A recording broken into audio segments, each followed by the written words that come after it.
الرحیم نحمده ونصلی علی رسوله الکریم. حدیث پاک شیخ العرب والعجم عارف باللہ حضرت مولانا شاکر محمد اختر صاحب رحمۃ اللہ علیہ سے سنی کہ 100 دفعہ جو کلمہ شریف روزانہ پڑھ لے گا تو اس کا چہرہ قیامت کے دن 14ویں کے چاند کی طرح چمکے گا.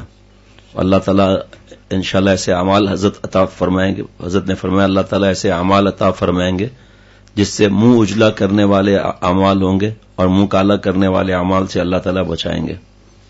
اللہ تعالیٰ مجھے ہم سب کو اپنا خاص تعلق نصیب فرمائے.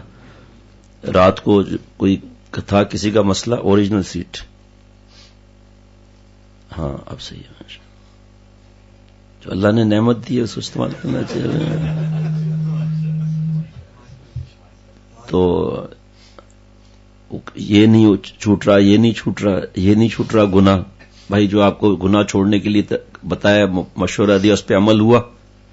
پورا عمل تو نہیں ہوا. تو پورا عمل نہیں ہوگا تو پورا فائدہ کیسے ہوگا؟ جیسے ڈاکٹر دوائی دے اور اگر ہم نہ کھائیں تو شفا تو اللہ کے ہاتھ میں، لیکن علاج کرانا سنت ہے. تو پھر شفا کیسے ہوگی؟ پھر اللہ چاہے تو سب کر سکتے ہیں، لیکن جو اسباب ہے اس کو اختیار کرنا ہے. تو اسی طرح اللہ والا بننا ہے، گناہ چھوڑنا ہے. بھائی تو جو شیخ نے نصیحت بتائی ہے وہ کریں. بار بار دعا کر دیں. دعا تو کرتے ہیں لیکن دعا سے صرف کام نہیں ہوتا. ابھی ہم سب مل کے دھاڑے مار مار کے دعا کریں کہ یا اللہ گھر پہنچا دے، ہم جا کے ناشتہ کر لیں، اور اٹھے ہی نہیں. تو اٹھنا بھی تو ایک اسباب اختیار کرنا ہے نا، قدم بڑھانا بھی تو ہے. یہاں تک کہ پیارے شیخ نے فرمایا کہ منہ میں لقمہ رکھ دو اور سب مل کر دعائیں کرو تو لقمہ چلا جائے گا. کیسے ہوگا یہ؟ اس کے لیے حضرت نے فرمایا کہ یہ جو دانت اوپر نیچے ہونا یہ بھی تو اسباب ہے، یہ تو ہمیں کرنا ہے نا. رزق اللہ نے پیدا کر کے ہم تک پہنچایا، پتہ نہیں کیا کیا، پوری کائنات وجود میں حرکت میں آ گئی اور ایک لقمہ ہم تک پہنچا. اب یہ کام تو ہم نہیں کرنا ہے نا. جیسے ہمارے ایک دوست ہیں، تھوڑا آدھے ایسے ہی ہیں، وہ تو وہ بتا رہے تھے کہ ایک بادشاہ جو تھا وہ ہندو بادشاہ تھا. تو اس نے کہا کہ جو چیز میرے لیے لائے ہدیہ مجھے پسند نہیں آئے گی کھانے کی تو وہ اس کو کھلانی پڑے گی، وہ اس کو کھانا پڑے گا. تو کہا ٹھیک ہے. ایک آدمی جو ہے وہ بیر لایا تو اس کو پسند نہیں آیا بادشاہ کو، کہا اس کو کھانا پڑا، بیر کھا لیا.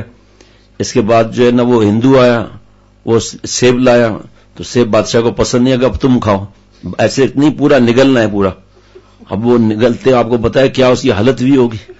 اب وہ نگل کے رو رہا ہے، پھر تھوڑی دیر بعد ہنس رہا ہے.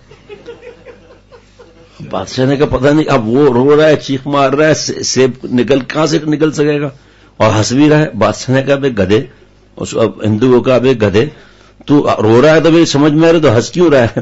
کہا ہنس اس لیے رہا ہوں کہ پیچھے سکھ تربوز لے کر آ رہا ہے.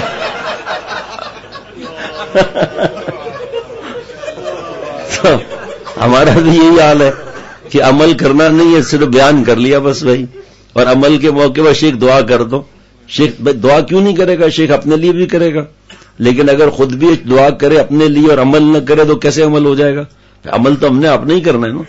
پھر اس کے بعد دعا بھی اثر کرتی ہے. جیسے آج کل یہ بہت جملہ، میں کہتا ہوں بہت سی چیزوں کا پتہ نہیں ہوگا، اس کا ضرور پتہ ہوگا. بڑی بڑی چیزوں کا پتہ نہیں ہوگا شریعت کا، اس کا ضرور پتہ ہوگا. کیا شیخ توجہ ڈال دیں؟ کیا وہ توجہ ڈال دیں بھائی؟ وہ توجہ ڈال دیں میں اللہ والا بن جاؤں گا. شیخ العرب والعجم عارف باللہ حضرت مولانا شاکر محمد اختر صاحب رحمۃ اللہ علیہ نے فرمایا بھائی اس کا مطلب بھی تو سمجھو.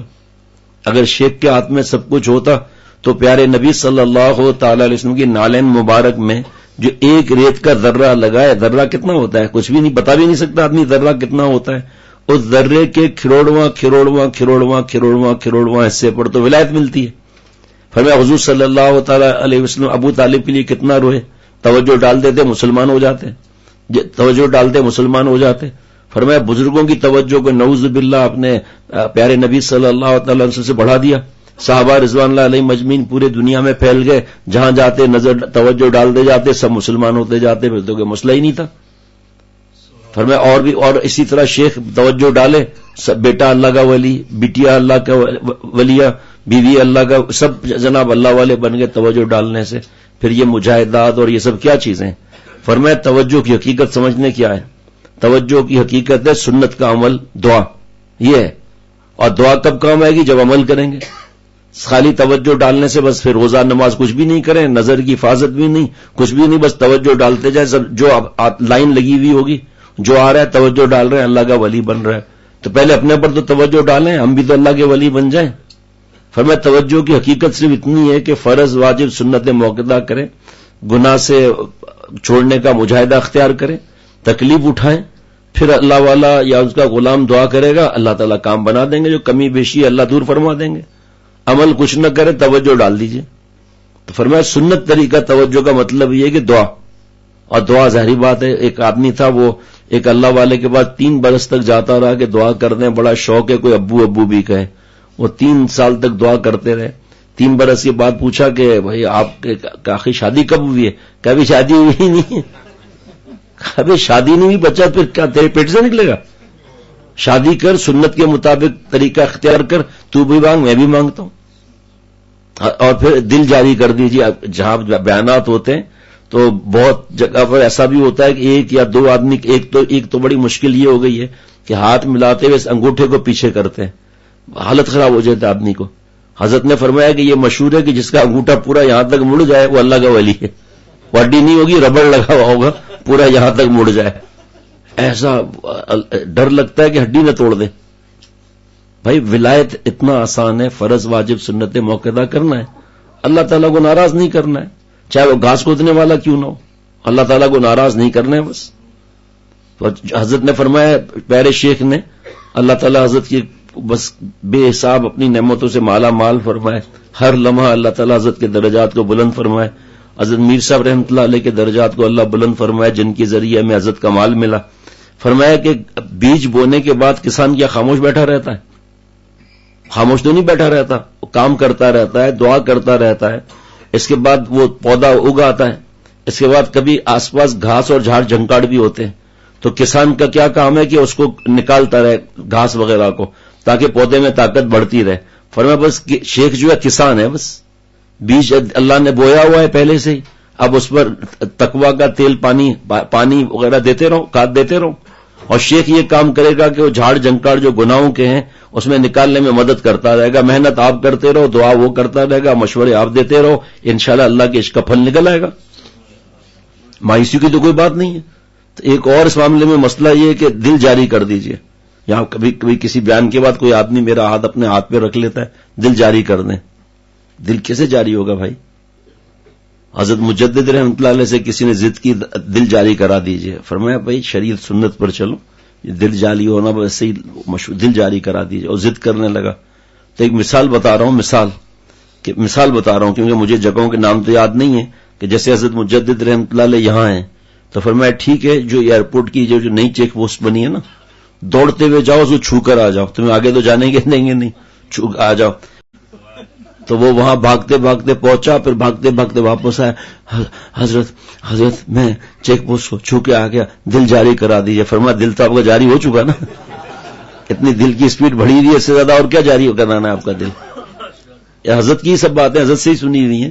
اسی طرح ایک صاحب حضرت مجدد کو کہا حضرت کوئی وظیفہ عطا فرما دیجئے، تو حضرت نے حدیث پاک کا کوئی بتا دیا وظیفہ۔